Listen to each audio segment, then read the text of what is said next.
वक्त, ये वक्त ऐसा होता है जो किसी का सगा नहीं होता। एक वक्त ऐसा होता है जो दुखी, परेशान, लाचार आदमी को सफलता के शिखर पे खड़ा कर देता है, और यही वक्त जो कभी राज किया करते थे उनको बर्बाद कर देता है। ऐसा ही एक नगरी में होता है जहां पर एक समय में बहुत अच्छा महल कहा जाता था, बहुत अच्छी नगरी कहा जाती थी, और कहा जाता था कि वहाँ पे बहुत अच्छे तरीके से राज्य होता था राजाओं के, है ना, और बहुत सुंदर जगह थी। लेकिन फिर ऐसा क्या हुआ कि आज उसे भारत का सबसे हॉन्टेड महल या सबसे हॉन्टेड किला कहा जाता है। मैं बात कर रहा हूँ दुनिया के हॉन्टेड प्लेसेस जितने हैं उनमें से एक भांगड़ के बारे में।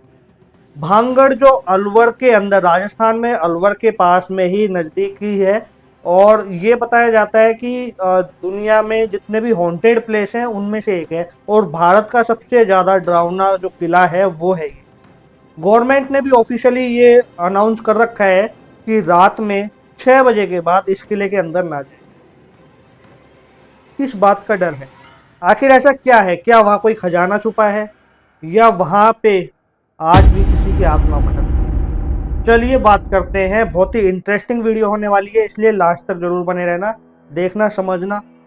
देखो, आज तक आपको भांगड़ के बारे में जितनी भी इंफॉर्मेशन है यूट्यूब के द्वारा, उसमें या तो ओवरऑल किला दिखाया गया है या एक स्टोरी बताई गई है। आज हम इस चीज को कवर करते हैं कि ऐसा क्या है कि वास्तव में वहां पे भूत है या नहीं है। ये मैं क्लियर मेंशन करूंगा, क्लियर मैं बताऊंगा कि भूत प्रेत है या नहीं है, तो एंड तक जरूर बने रहना। थोड़ी स्टोरी से बात करें तो स्टोरी ये है कि भांगड़ के अंदर एक वहां पे महारानी रहती थी। तो जब वो किले से नीचे आती थी बाजार में, है ना, तो उन किले के ऊपर, पहाड़ के ऊपर ही, अगर आप लोग भांगड़ गए होंगे तो आपने देखा होगा कि एक ऊपर कमरा है अलग से ही, पहाड़ के बहुत ऊपर है, वो एक ही कमरा है। जब हम लोग भांगड़ गए थे, हमारी टीम गई थी, तो हमने भी वहां पे देखा था कि हाँ, एक कमरा है, ऊपर है। ऐसा बताया जाता है कि वो जो कमरा है वो एक तांत्रिक का कमरा था, और तांत्रिक का अट्रैक्शन जो था वो उस रानी से था। ठीक है, और जो तांत्रिक था वो हर एक सिचुएशन में उस रानी को पाना चाहता था, हर एक स्थिति के अंदर उसको चाहता था, और वो चाहता था कि वो जो रानी है वो सब कुछ छोड़ छाड़ के उस तांत्रिक के पास आ जाए। और उस तांत्रिक ने जो कमरा बना रखा था ना, उस कमरे का जो विंडो थी, वो विंडो बिल्कुल उस दिशा में थी जिस दिशा में जो रानी का जो रूम था वहां पर। तो वो रानी को हमेशा देखता रहता था। तो जब रानी वो महल से नीचे उतर के और बाजार के अंदर आती थी, तो तांत्रिक भी पीछे पीछे आ जाया करता था। तो ये स्टोरी बताई जाती है, और कहा जाता है कि उस तांत्रिक का श्राप है, जिससे एक ही रात में पूरा जो भांगड़ है वो बर्बाद हो गया, तबाह हो गया। और आज भी वहां पे उन गांव वासियों की, उस रानी की, उन सबकी आत्मा भटकती है, तांत्रिक की आत्मा भटकती है। अब इस बात में कितनी सच्चाई है, तो थोड़ा हम डीपली चलते हैं स्टोरी के अंदर। तो स्टोरी में ये होता है कि जब रानी को, राजा को मालूम पड़ता है कि ऐसे ऐसे तांत्रिक है और वो काला जादू करके रानी को अपने वश में करना चाह रहा है, तो जो राजा होता है उस तांत्रिक को मार देता है। मरते टाइम वो तांत्रिक बोलता है कि मैं तो मर रहा हूँ, लेकिन मेरा जादू जो है वो खत्म नहीं होगा, और मैं श्राप देता हूँ उस नगरी को कि ये जो पूरी नगरी है ये पूरी बर्बाद हो जाएगी, और यहाँ कभी भी बस्ती नहीं होगी, यानी कभी भी इंसान नहीं बसेंगे। उसके बाद अब बताया जाता है कि कुछ समय तक सब कुछ सही चलता रहा, कोई दिक्कत नहीं आई। लेकिन एक टाइम ऐसा आता है जब दूसरे राज्य से झगड़ा छिड़ जाता है, युद्ध होता है, और उस युद्ध के दौरान बहुत बड़ा प्रलय भी आ रही थी, है ना, कोई तूफान वगैरह आ रहा था। तो उस समय में क्या होता है कि जो पूरी नगरी होती है वो रातों रात खत्म हो जाती है। पूरा जो महल होता है वो बिल्कुल ही बर्बाद हो जाता है, ऐसा स्टोरी में बताया जाता है। और कुछ ऐसी स्टोरी है जिसमें यह भी बताया जाता है कि दूसरे राज्य के जो राजा थे उन्होंने आया और उन्होंने आक्रमण किया, और उनके आक्रमण के कारण जो ये पूरी जो नगरी थी वो खत्म हो गई थी। अब जब वो नगरी खत्म हुई तो उसके बाद कोई भी ऐसा नहीं था जो वहां के लोगों का दाह संस्कार कर सके, या जो अंतिम क्रिया हो सकती होती है वो कर सके, क्योंकि वो पूरा महल ही खत्म हो गया था। तो आज भी बोलते हैं कि उनकी जो आत्मा है उनको मोक्ष प्राप्त नहीं हुआ, और वो वहीं भटक रहे हैं। वो तांत्रिक भी वहीं भटक रहा है, वो रानी भी वहीं पर ही है, और जो वो जितने भी नगरवासी थे वो सब आज भी वहीं पर ही हैं।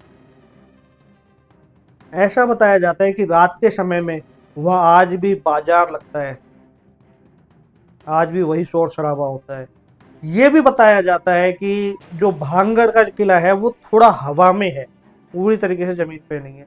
अब इस बात में कितनी सच्चाई है कितनी नहीं, उसकी श्योरिटी हम नहीं दे रहे हैं, क्योंकि जब हम लोग गए थे, हमारी जब टीम गई थी देखने के लिए, तो हमें कहीं पर भी वो किला हवा में नहीं लगा।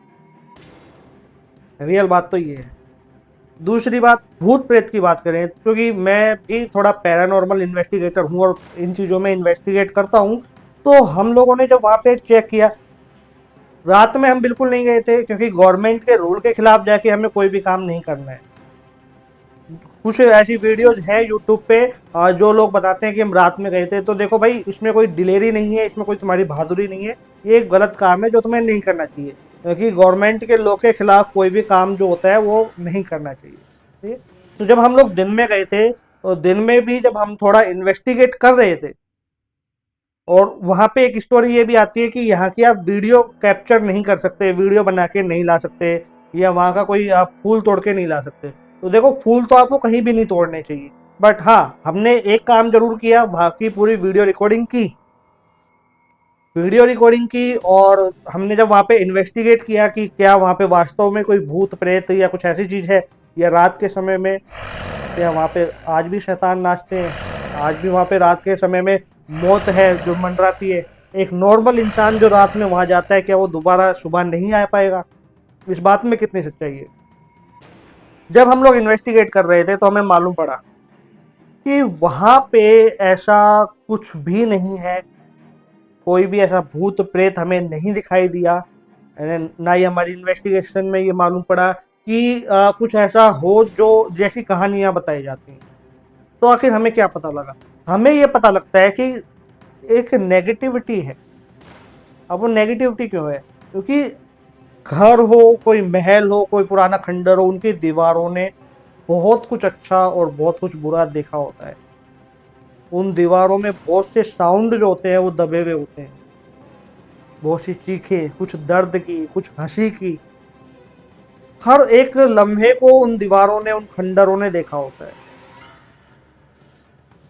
आज उस किले के जो दीवारें हैं वो कुछ कहना चाहती है, जो वहां पे बीता, जो वो घटना थी, वो घटना उन दीवारों ने आज तक ना भुला सकी हैं। इसलिए एक नेगेटिविटी, एक वाइब्रेशन, हमेशा नेगेटिव वाइब्रेशन हमेशा वहां पे रहती है, जिसे हमें लगता है कि हाँ, कोई भूत, कोई प्रेत, कोई आत्मा है।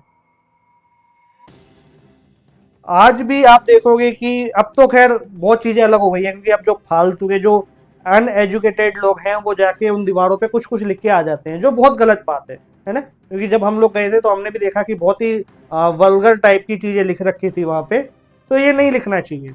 लेकिन हाँ, अगर आज भी आप ये फील करोगे कि क्या वास्तव में कुछ ऐसा है जिससे आपको डरना चाहिए, तो ये मैं नहीं कहूंगा कि वहां पे कुछ ऐसा है जिससे आपको डरना चाहिए, लेकिन हाँ, ये मैं जरूर कहूंगा कि वहां की जो वाइब्रेशन है वो बहुत ज्यादा नेगेटिव है। एक तो वो किला पूरा खंडर हुआ, न जाने कितने लोग वहां मरे। दूसरा, उस खंडर होने के बाद वो कभी दोबारा बसा नहीं। चमगादड़ वहां लटके होते हैं, वहाँ ऐसे जानवर जो होते हैं जो खतरनाक भी हैं इंसानों के लिए। अब जब बताया जाता है ना कि रात में कोई जाता है तो वापस लौट के नहीं आता, तो ऐसा नहीं है कि कोई भूत पकड़ के ले जाता है उनको, नहीं। वहाँ जानवर ऐसे हैं जो शिकार कर सकते हैं इंसान का, इसलिए वहाँ किले में रात में जाना बिल्कुल मनाही होती है कि भैया रात में मत जाओ। अब बात करते हैं कि ऊपर जो तांत्रिक का कमरा है, क्या वहां पे कुछ ऐसा है? तो उस तांत्रिक के कमरे में भी ऐसा कुछ नहीं है। वहां जाया जा सकता है, लेकिन थोड़ा डिफिकल्ट होता है, क्योंकि वो पहाड़ के ऊपर है, तो पहाड़ के ऊपर चढ़ना थोड़ा मुश्किल हो जाता है, और बीच में जंगली जानवर मिल सकते हैं, इसलिए वहां जाना थोड़ा अवॉइड किया जाता है कि वहां पे नहीं जाए तो सही रहेगा। और वहां के जो स्थानीय लोग हैं वो भी ये कहते हैं कि ऊपर मत जाओ। भूत है या नहीं है वो हम नहीं कह रहे हैं, लेकिन हाँ, ऊपर जाओगे तो तुम्हारा कोई जंगली जानवर से सामना हो सकता है। लेकिन एक चीज हमें महसूस जरूर हुई, जब हमने उस किले को देखा और किले के अंदर जब हम गए और उस तांत्रिक के जब रूम को हमने देखा, तो हमें ये महसूस जरूर हुआ कि वहां कुछ इतनी नेगेटिव एनर्जी थी जिसका इफेक्ट इस किले के ऊपर पड़ा।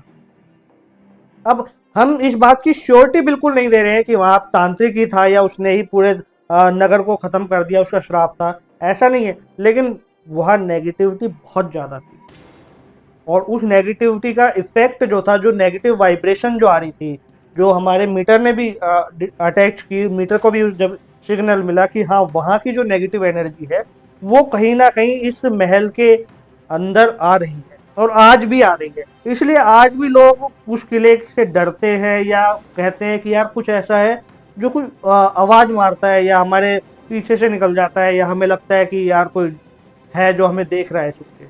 जब आप बाजार में निकलोगे तो क्या है कि वो खंडर बने हुए हैं वहाँ पे ना, टूटे फूटे वो कमरे वमरे, तो आपको ऐसा लगेगा यार एक दो कमरे छोड़ के और किसी दूसरे कमरे की दीवार पे कोई ऐसा है जो आपको झांक के देख रहा है। और ये मोस्टली जब होता है जब आप अकेले या एक दो लोग हो और वो बाजार में से निकल रहे हो भरी दोपहर में या थोड़ा जब शाम होने लगे तब। तो इसलिए गवर्नमेंट ने ऑफिशियली ये बोल रखा है कि ये हॉन्टेड किला है, इसलिए रात में इसमें ना जाएं। अगर इसमें कोई रात को जाता है तो उसकी जान को बहुत बड़ा रिस्क होता है, भूतों से हो या ना हो, लेकिन जंगली जानवरों से या कुछ ऐसे गलत लोगों से हो सकता है जो कि किले के ऊपर आने की कोशिश करते हैं, जाने की कोशिश करते हैं, उनसे खतरा हो सकता है। इसलिए गवर्नमेंट ने क्लियर मना कर रखा है कि रात में 6 बजे बाद उस किले में ना जाएं। अब एक जगह और है कुलधारा गांव, जिसके बारे में नेक्स्ट टाइम जरूर बात करूंगा। और वास्तव में अगर आपको रियल में देखना हो ना हॉन्टेड जगह क्या होती है, हॉन्टेड प्लेस क्या होता है, और फील करना हो स्पिरिट्स को, आत्मा को या पैरानॉर्मल एक्टिविटीज को, तो कुलधारा जरूर जाना।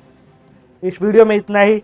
वीडियो अच्छा लगा हो तो ज़्यादा से ज़्यादा शेयर कर देना। चैनल पे पहली बार आए हैं तो सब्सक्राइब जरूर कर लेना।